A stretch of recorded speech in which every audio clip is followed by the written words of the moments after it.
Oi, gente! Primeiro eu queria agradecer as pessoas que compartilharam o vídeo, curtiram a página.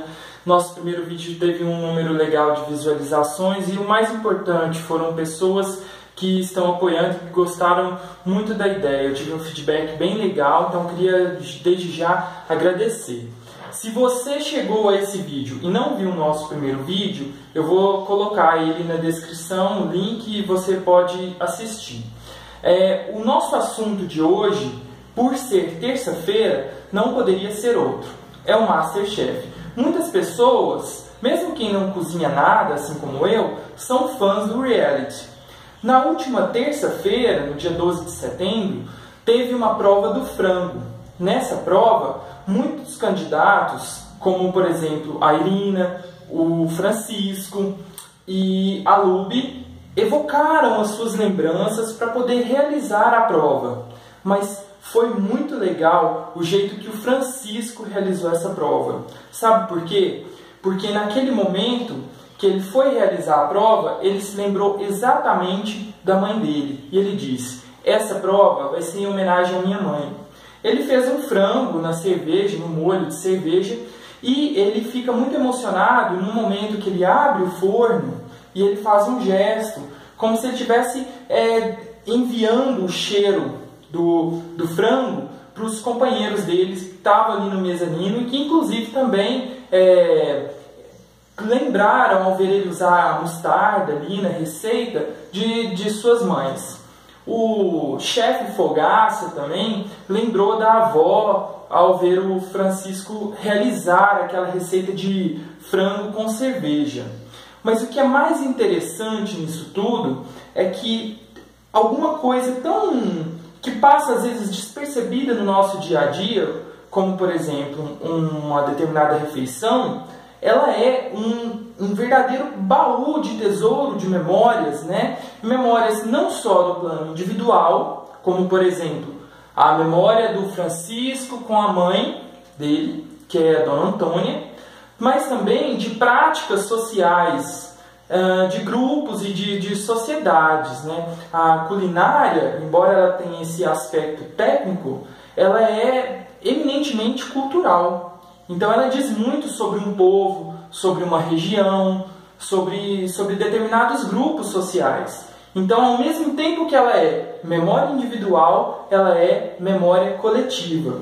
Foi muito legal o momento que ele apresenta o prato para Paola, e legal e emocionante, para te dizer a verdade, porque ele pega e diz que ele lembrou da mãe e ficou pensando na presença da mãe quando ele faz assim com o braço. Então, não só o próprio sabor do alimento traz as lembranças, mas o próprio ato, o processo de preparar o alimento. Ele lembra da mãe fazendo, né? A receita da Luby, ela também lembrou da avó, acho que ela chamou de frango molhado, salvo engano.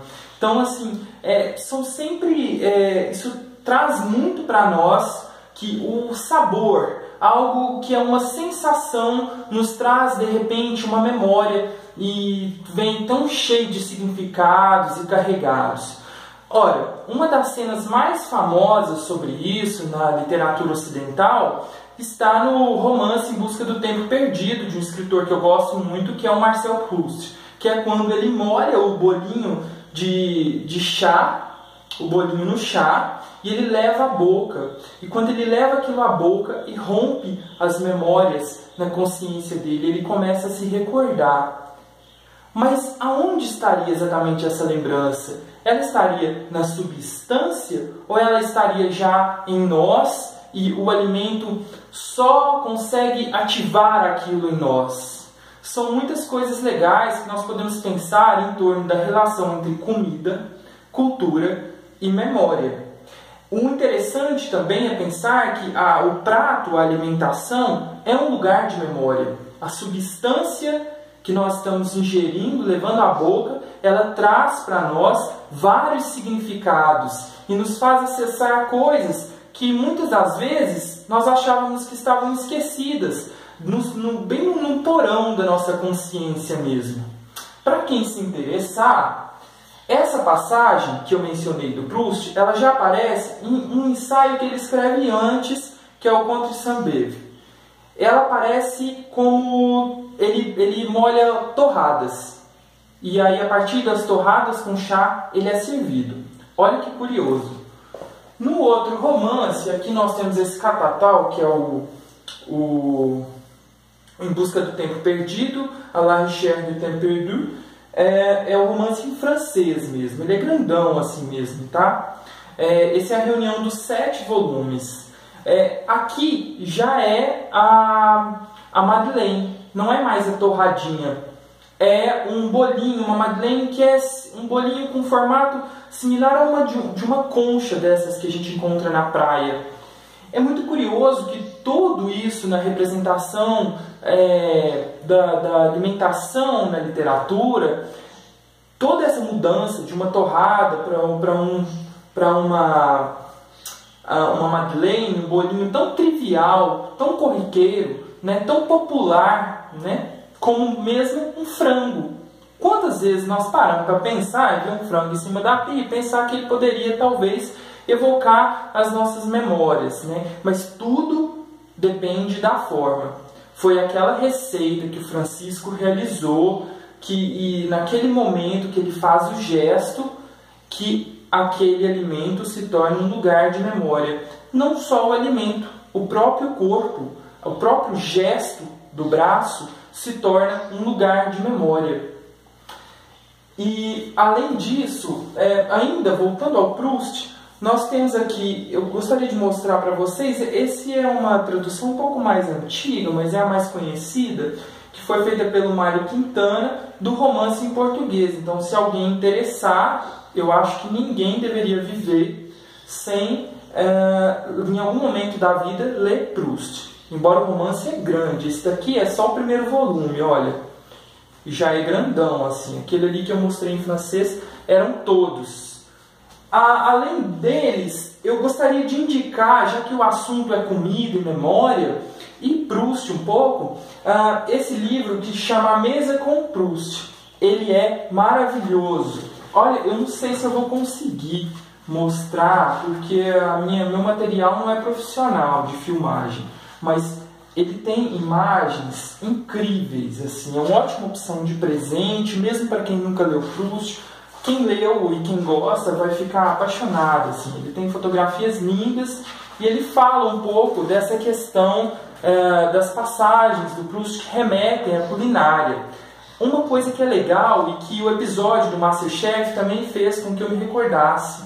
No Proust não é só a cena da Madeleine que traz essa relação entre a comida e a memória, mas também os momentos em que a Françoise ela vai cuidar do jantar, e há várias passagens que ele fala dos alimentos, o cuidado que ela tinha com os alimentos, que ela preparando o jantar, ela era como se fosse uma espécie de alquimista ali, e como ela se empoderava ali na cozinha dela, né? O legal é que o Francisco disse para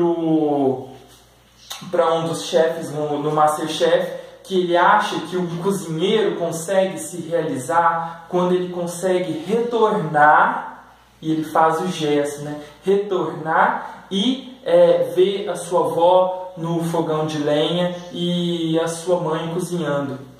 É legal por vários motivos. Primeiro, pela relação entre cultura e mesmo um nicho familiar, de memória muito particular, né?